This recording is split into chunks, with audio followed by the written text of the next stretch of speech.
Amen. La parole d'aujourd'hui viendra avec l'objectif de restaurer ta vie. Si tu dis Amen, tu le reçois au nom de Jésus. Alléluia. Le ciel est déjà ouvert. Et moi je crois à une chose. Le ciel n'est pas ouvert pour rien. Donc il y a quelque chose que Dieu est au point de faire dans ta vie. C'est pourquoi nous serons en train d'acclamer. Et c'est pendant que je serai en train d'inviter l'homme de Dieu vers toi. Et Dieu de la chair. Et toi tu acclames encore et encore.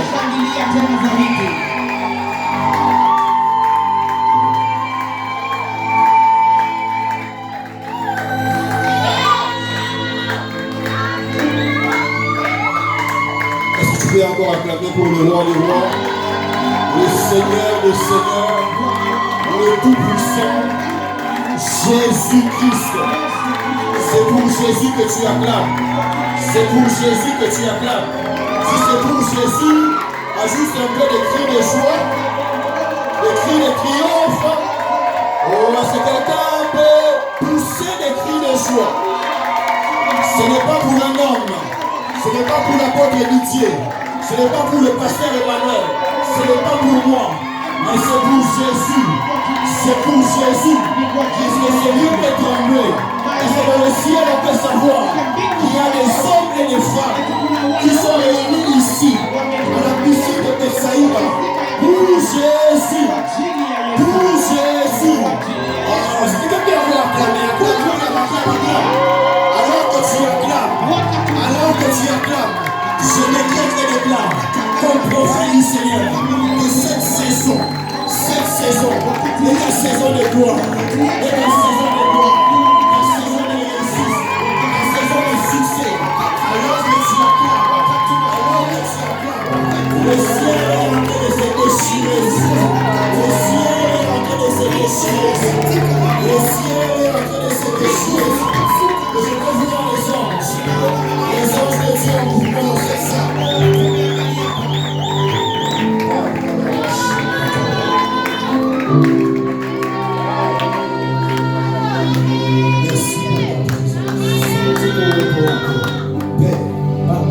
Merci pour ta présence. Père, Papa, merci pour ta présence. Père, Papa, merci pour ta présence.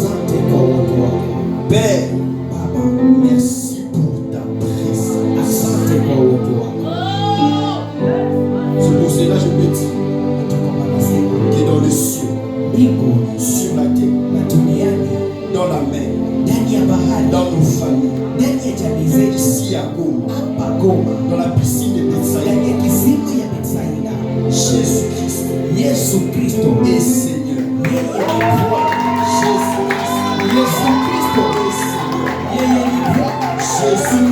Jésus-Christ est Seigneur. Je le crois dans mon cœur. Je le déclare de ma bouche. Il en est ainsi. Il en est ainsi. Il en sera ainsi. Pour toujours. Merci avec tout ton peuple. La mort très fort.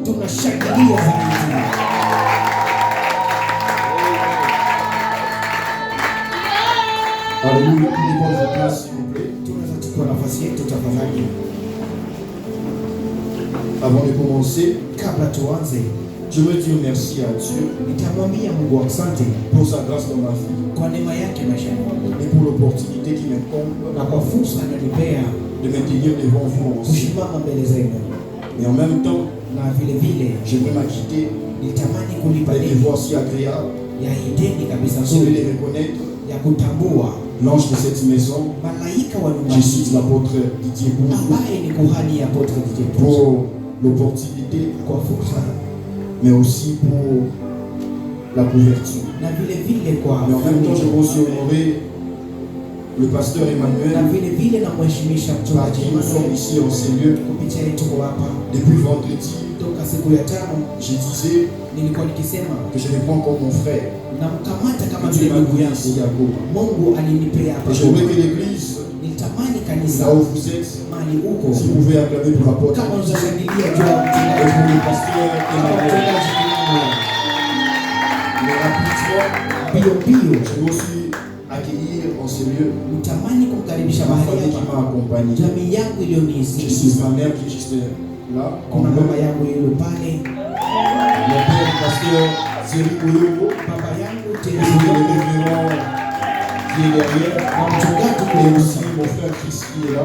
Je ne suis pas venu seul, je suis venu en famille. Et notre présence ici en scellé, en famille, est une prophétie pour quelqu'un. Je disais, c'est une prophétie pour quelqu'un. Pourquoi les frères ne disent pas même? Je disais, c'est une prophétie pour quelqu'un. Mais depuis vendredi, avant de commencer, je vais poser 3 principes qui vont nous aider à bien avancer.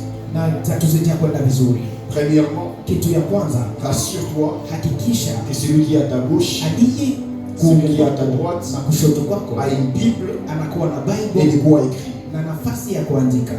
Alléluia. Amen. Alléluia. Amen. Souvent, on vient dans la présence de Dieu. On vient dans l'église. Mais on ne prend pas Dieu au sérieux. Qu'est-ce qui on ne prend pas Dieu au sérieux? C'est lorsque nous venons juste pour danser, juste pour crier, juste pour prier, sans écrire. Le pasteur Emmanuel a dit si bien, toute chose passée, c'est sa parole. C'est sa parole. Et l'une des manières de prendre Dieu au sérieux, c'est d'écrire pendant qu'il parle. Alléluia.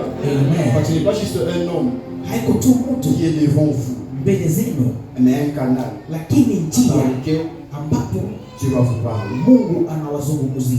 Alléluia. Amen. La deuxième des choses, aide-moi à dire à ton voisin, sois un bon voisin.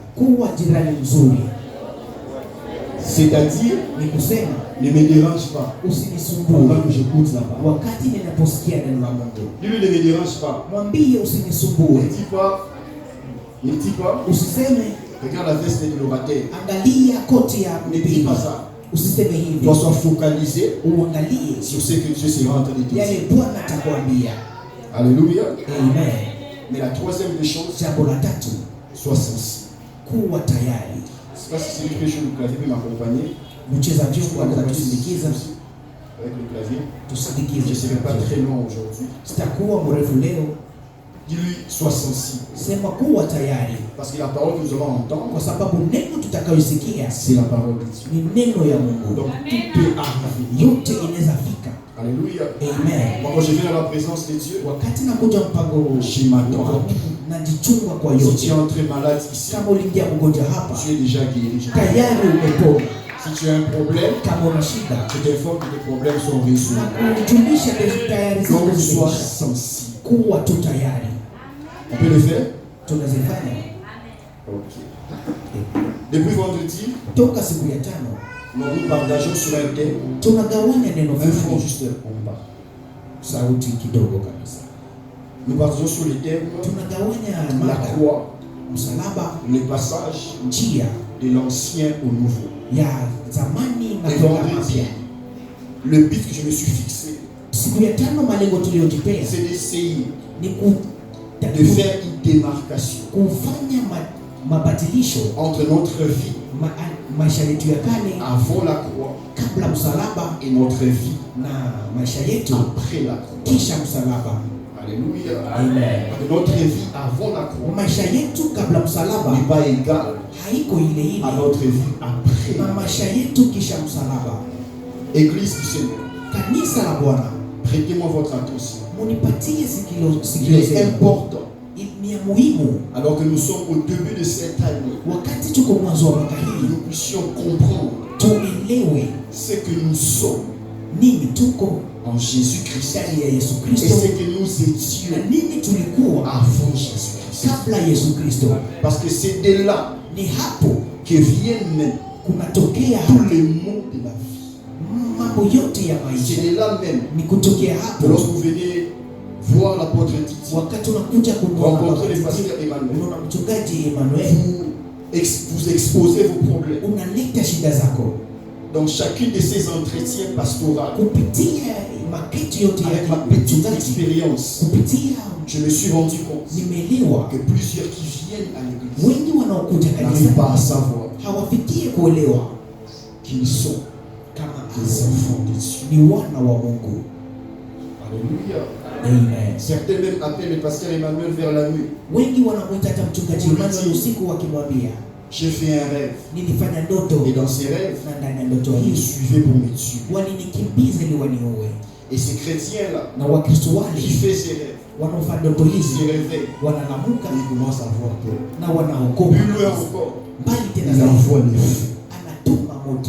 Alléluia. Amen. Hier, je disais à quelqu'un, si ça t'est arrivé de faire ce genre de rêve, quand tu te réveilles, ne prie même pas.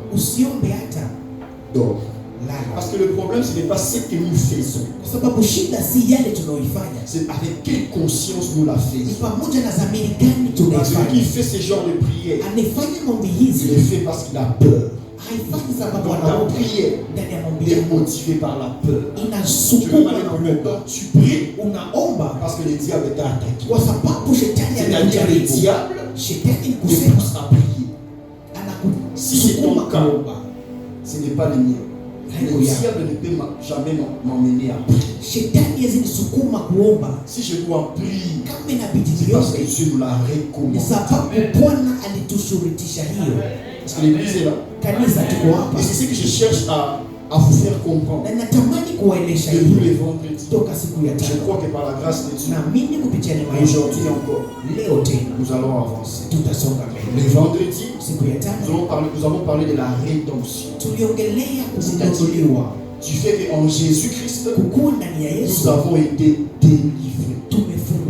Nous avons cité les choses par lesquelles nous avons été délivrés.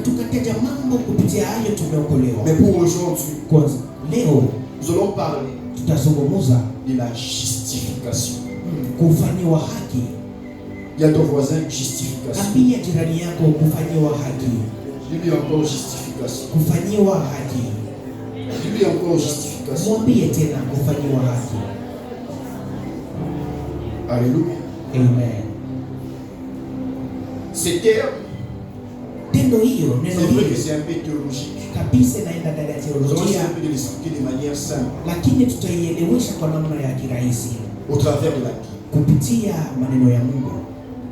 Beaucoup pensent qu'ils doivent obtenir la justification par les œuvres. D'autres pensent encore comme moi que la justification s'obtient par la foi. Alléluia. Amen. C'est quoi en fait la justification?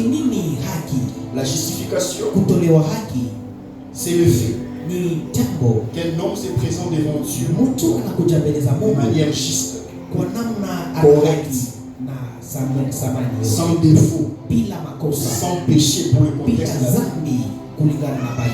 Mais quand vous lisez la Bible, de Genèse à Apocalypse, particulièrement dans l'Ancien Testament, la compréhension de la justice ou de la justification a varié.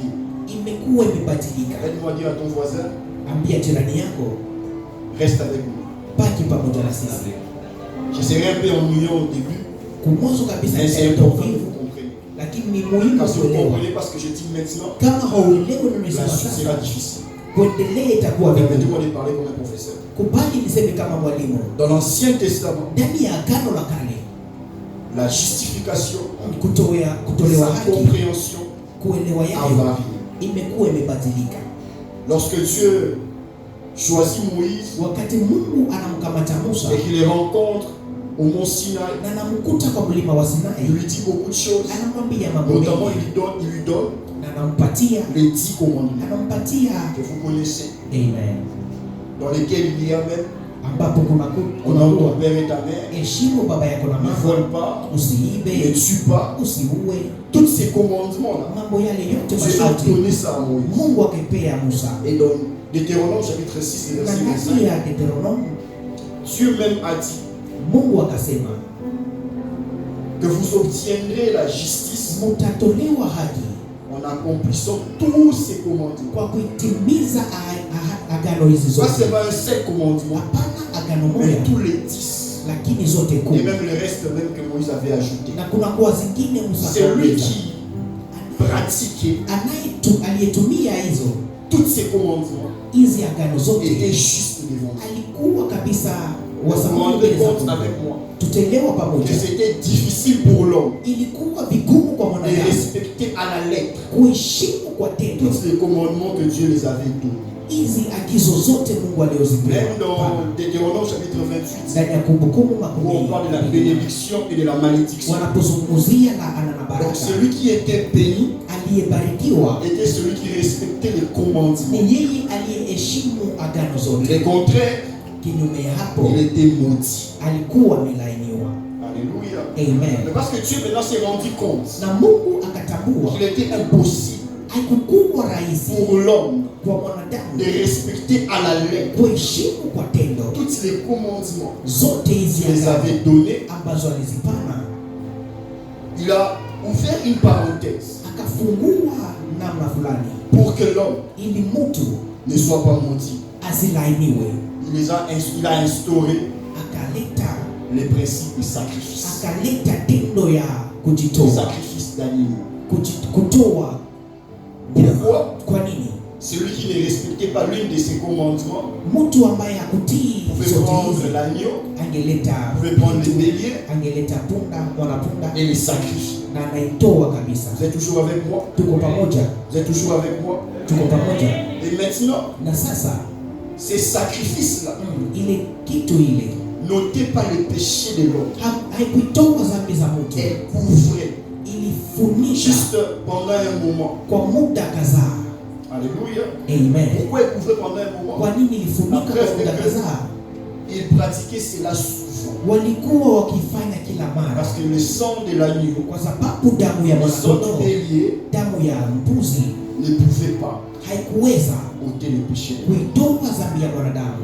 Alléluia. Amen. Mais la compréhension de la justice Kuelewa haki a varié encore. ilikuwa imebadilika tena Jusqu'à la période même des pharisiens. mpaka wakati ya Vous Mafarisayo. connaissez les pharisiens dans la Bible? Vous Na savez watu wa Mafarisayo, les pharisiens. Wafarisayo Dans Matthieu chapitre 23, ndani ya Mathayo le verset 23, 23, Luc 18, Luka 9 à 14 pour ceux qui vont lire. kuendelea kwa wale watasoma. La compréhension de la justice Kuelewa haki chez les pharisiens kwa Wafarisayo était légale, ilikuwa inaambatana, était d'apparence extérieure. ilikuwa inaambatana na Jésus muonekano va wa plus nje. loin en disant, Yesu akaenda mbali na vous akasema, pharisiens, ninyi Wafarisayo vous payez la dîme unalipa moja ya et la kumi vente, ya mali, toutes les prescriptions unalipa yote iliyosemewa que Dieu avait données Mungu aliyoipana pour que l'homme paie la dîme. ili mtu alipe. Il respectait cela. Waliheshimu Mais hili, ce que Jésus reprochait chez les pharisiens, lakini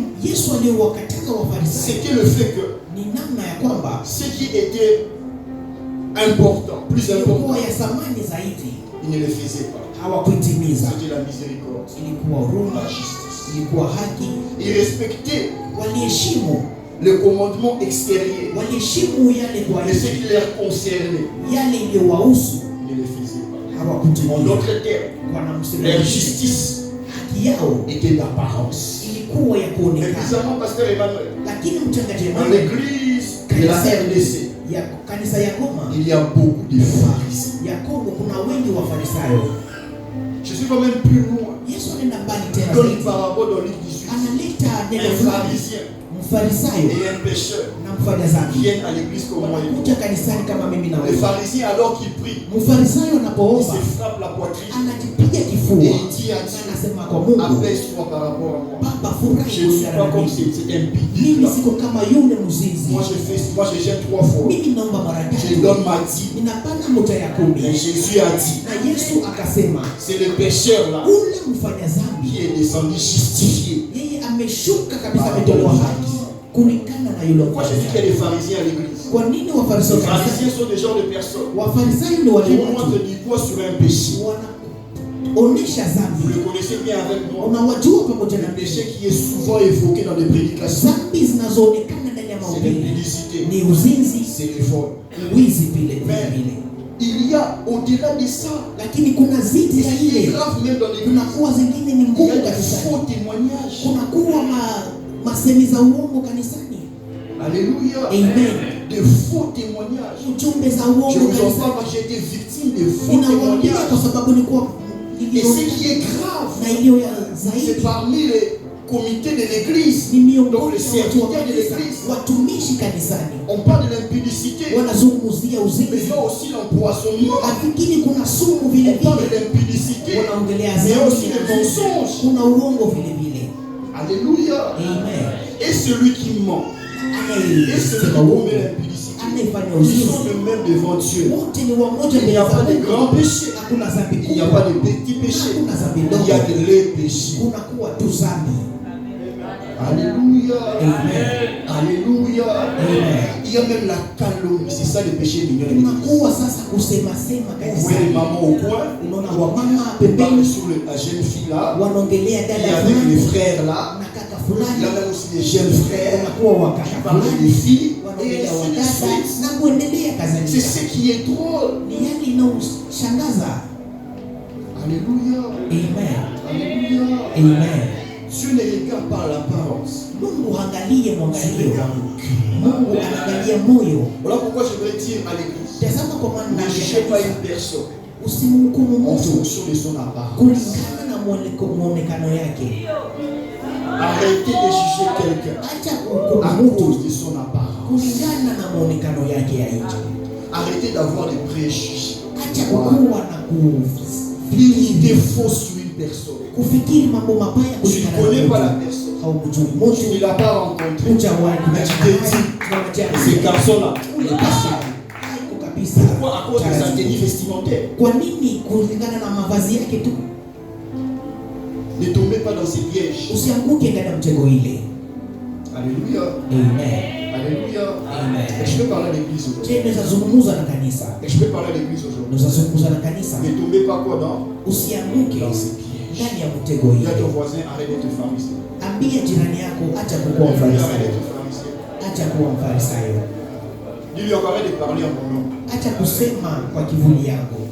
En Ingala, c'est les qui c'est la sorcellerie. Ni uchawi, Ah, c'est la sorcellerie. ni uchawi Donc, vous êtes kabisa. réunis, vous parlez au nom de quelqu'un. Unaanza Qui zungumza ne kwa parle pas? mtu C'est la haifai, sorcellerie. ni uchawi, Les gens qui font ce sont des peureux. ni watu waoga. Quand vous n'avez pas l'écran, Hamuna de rencontrer la bidii personne, ya kumkuta de mtu lui dire yule que ce na que tu fais là unamwambia n'est pas bien. unaofanya si vizuri. Vous participez à son péché. Munajiunga ndani ya dhambi yake. Pardon. Alléluia. Amen. Dis à ton voisin, arrête de faire ça. Ambia jirani yako acha kufanya vile. Donc vous vous rendez compte Unaangalia que depuis Moïse toka Musa jusqu'aux pharisiens, mpaka il Wafarisayo était impossible pour l'homme ilikuwa vigumu kwa mtu d'obtenir la justice de Dieu kupokea haki ya Mungu par ses propres œuvres. kupitia matendo yake binafsi. Alléluia. Amen. Personne parmi nous Hakuna mtu katikati ne peut yetu lever la main et dire anaweza shimamisha mkono na qu'il est kusema juste yeye ni à mtaratibu cause de ses œuvres. kupitia matendo Nous yake. sommes tous réprochables. Sote tunakuwa na kitu fulani ambayo inatu. Alléluia. Amen. Mais voilà pourquoi Tazama kwa maana celui gani qui place sa foi en Jésus, anayeweka imani yake ndani ya Yesu, qui le reçoit anayempokea comme son Seigneur et son Sauveur, kama vile Bwana na Mwokozi, obtient le salut. anapokea Et dans ce wokovu, salut, na ndani ya wokovu hili nous avons la justification. tunapata kuwa haki. Nous allons lire Romains chapitre 3, Tasoma Waroma sura ya 3 les versets 21 à 26. 21 hadi 26. Comme je n'ai pas beaucoup de temps, Jinsi hatuna wakati nyingi, permettez-moi de lire ces versets muniruhusu nisome shairi hili dans la version ndani ya sura Parole vivante. neno ya uzima. Aide-moi à dire à ton voisin, merci. Ambia jirani yako asante À mheshimiwa. part lui, c'est bon. Kutoka Il y a aussi d'autres versions. kunakuwa namna zingine kabisa. Parole vivante. Neno la uzima. Écoutez-moi attentivement. Unisikilize vizuri. La Bible déclare, Biblia inasema mais maintenant, sasa il nous a été dévoilé imefunuliwa kwetu. Comment être en règle Namna gani tuwe kwa sawa avec Dieu pamoja na Mungu sans avoir accompli bila kutimiza ce que la loi commande. mambo inayoshurutishwa na Dans le temps présent, na wakati hii nous a été révélé tumefunuliwa une manière namna comment être juste ya kukuwa sahihi indépendamment des œuvres légales. hapana kutokana na matendo Dieu nous attribue Mungu anatupatia cette qualité de juste hali hii ya à haki titre gracieux. kwa namna ya neema.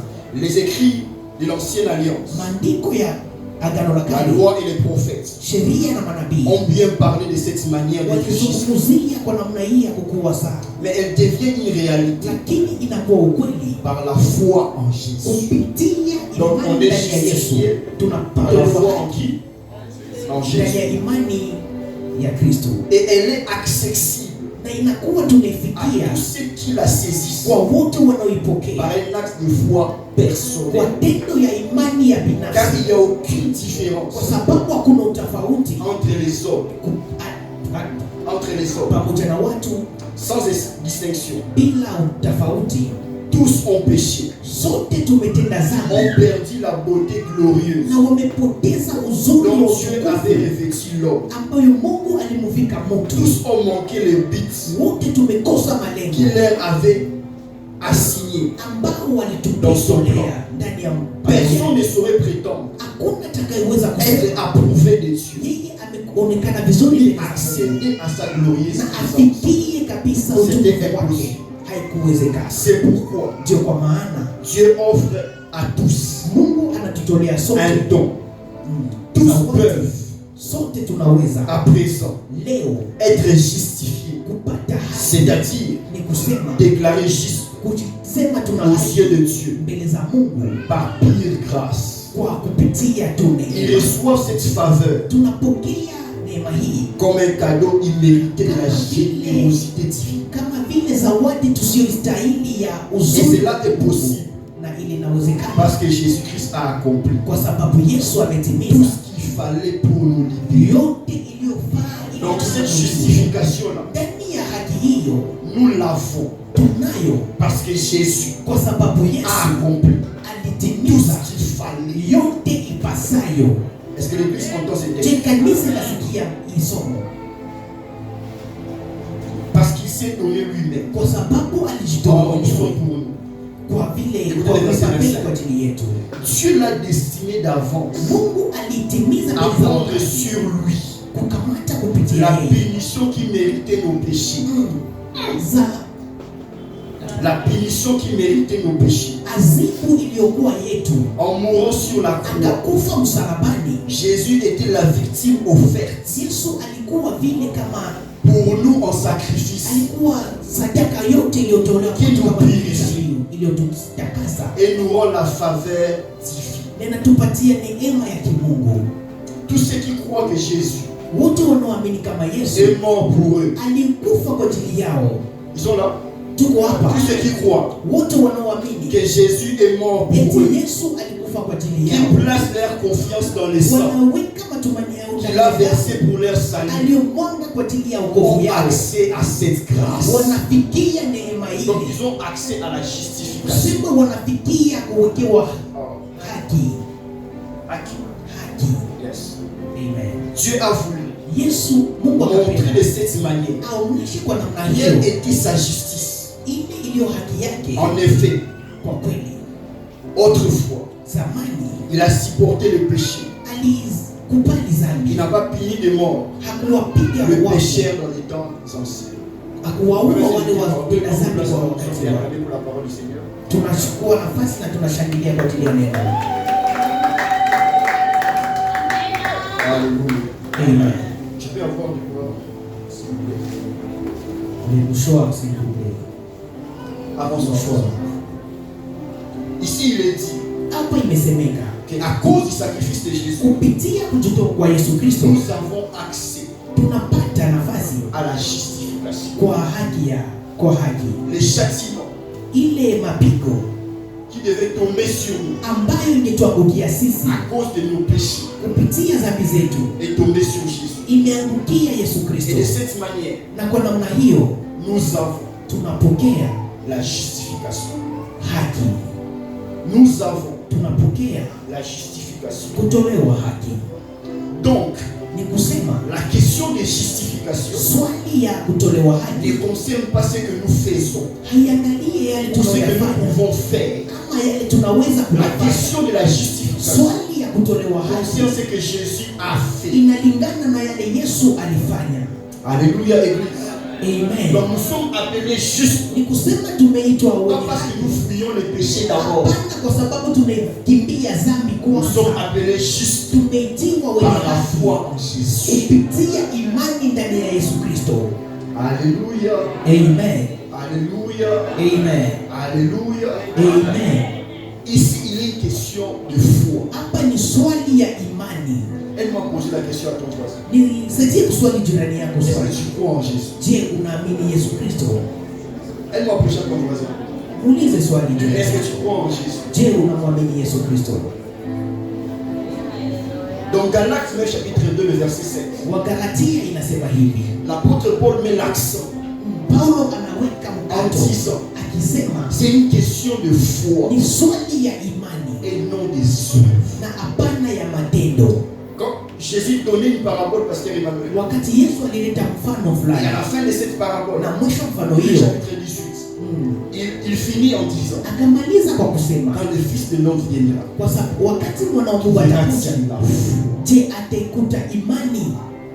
Alléluia, Amen. alléluia. Amen. Car la lutte, Kwa sababu le mapambano, combat spirituel que nous avons, vita ya kiroho tunayo c'est pas un combat contre les mauvais esprits. si vita kulingana na C'est maroho pas un ya combat chafu, contre les liens. si kupigana na masinga C'est ya un combat de kijamii, foi. ni vita ya imani. Alléluia. Amen. Parce que dans les derniers jours, Kwa sababu kwa siku za mwisho plusieurs abandonneront leur foi. wengi wataiacha imani yao. Alléluia. Amen. Repose encore à ton voisin la question. Uswali tena jirani yako swali. Est-ce que tu crois Je, en unaamini Jésus? Yesu Kristo? Non, aide-moi encore. Si celui des droits ne répond pas, Kama wa kuume ajibie, kama hata wa est-ce que tu kushoto. crois en Jésus? Je, unamwamini Yesu Kristo? Alléluia. Amen. Parce que c'est de là Kwa sababu que vient même ni kutokea hapa le inatokana mot de la vie. mambo yote ya maisha. Écoutez-moi très bien, Église. Nisikilize vizuri kanisa. Nous sommes justifiés Tumetolewa haki par la foi. kupitia imani ndani ya Yesu Kristo. Donc tout cela, Sote hapa réunis dans cette salle, ndani ya kanisa hili, réunis dans cette église, ndani ya kanisa hili, si nous croyons kama tunaamini en ce que Jésus a fait, yale Kristo aliyoifanya, nous sommes tayari tumekuwa justifiés. na tumetolewa haki. Est-ce que les justifiés sont là? Je, wenye haki tuko hapa?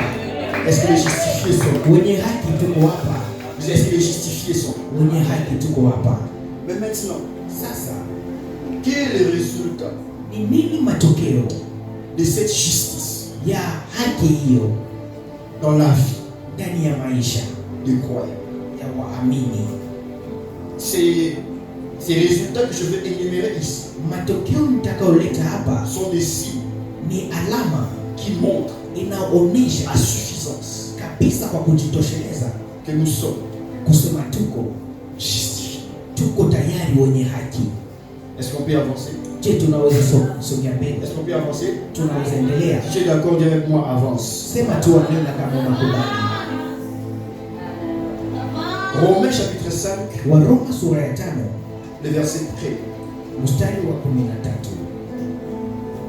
La version du second dit: inasema hivi kwa Lusekoni: étant donc justifiés par la foi, jinsi tumepata haki kupitia imani, nous avons la paix avec Dieu tuna amani pamoja na Mungu par notre Seigneur Jésus. kupitia Bwana wetu Yesu Kristo. Avant la justification Mbele ya kutolewa haki obtenue à la croix, tuliyopata msalabani, l'homme était livré au péché. mtu alitolewa kwa dhambi. Et vous savez avec moi Na unajua pamoja na mimi, que Dieu ne supporte pas les péchés. Mungu kabisa halingane na dhambi. Je peux dire ça mieux? Naweza sema vizuri, Dieu aime le pécheur Mungu anawapenda wafanya dhambi, et le péché. lakini anachukia dhambi. Et maintenant, Na sasa avant la croix, kabla msalaba, l'homme était ennemi de Dieu. Mungu alikuwa mtu alikuwa adui ya Mungu kwa ajili ya Pour les dhambi. lecteurs de la Bible, Kwa wasomaji wa de Biblia, Genèse à Malachie, mwanzo toka vous rendez Malaki quand même cristallisé en chiche, na plus en chiche. Vous rendez Wahazi, compte qu'à chaque fois que Dieu punissait le peuple kila d'Israël, mara Mungu alipoadhibu taifa ya à cause Israeli du péché, ilikuwa kwa ajili ya dhambi. lorsqu'ils se repentaient, ils offraient des sacrifices. Wakati walitubu C'est alors kuleta que saison un sadaka peu de grâce commençait une petite saison. na wakati kidogo ya neema ikaanza. Donc avant la croix, Kabla msalaba, nous étions ennemis de Dieu. tulikuwa adui ya Mungu. Même dans Isaïe chapitre 59, Hata Isaya makumi j'aime beaucoup ce tano passage. nane Quand il a Dieu sur un kenda intercesseur. Je pense que c'est les passages des intercesseurs utilisent beaucoup. ni waombaji wa Isaïe 59, verset 1. Vous avez des cas? Non. Virgule. La main de l'Éternel n'est pas courte pour sauver. mkono wa Mungu si mfupi